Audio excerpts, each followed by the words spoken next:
Hi guys, I wanted to give you a quick 2-minute review of the Sinn U1. I know there's a lot of other reviews of this watch on the internet. I wanted to mention a few things that you may have missed in other reviews.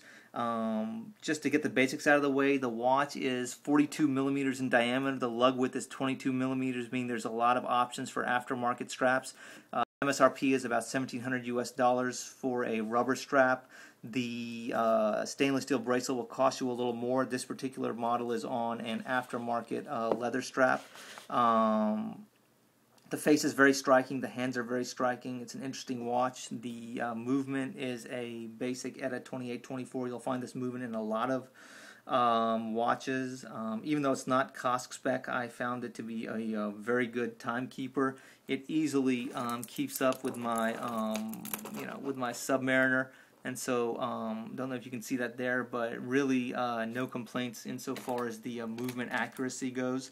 Talk a little bit about the bezel. It's a 60-click unidirectional bezel. The fact that it's unidirectional is desirable on dive watch. The fact that it's only 60 clicks, though, means that the operation may be a little stiffer than what you're used to. Not a big deal. Certainly not a deal breaker by any stretch of the imagination on a watch of this quality at this price point. But just something to think about.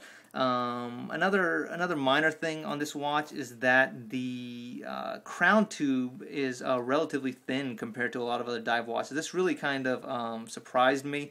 It's a screw down crown, which is nice, but you can see there that the crown tube itself is quite thin. Again, not a huge deal, but just something to think about. It is a screw down crown. That's a good thing.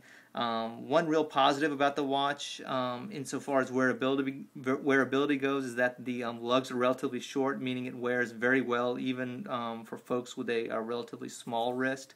Overall, a excellent watch, one you really cannot go wrong with. And I would consider it very strongly. Finally, the last thing I want to show you is the lume on the watch. Let's turn the lights out. You can see that it really does glow like a torch. Compare it to a Rolex Submariner now, and you can see that the Submariner, if you compare the lume between these two watches, you can see that the Sinn easily wins out. So, all in all, excellent watch for the money, and very highly recommended. Good job, Sinn. Take care. Bye.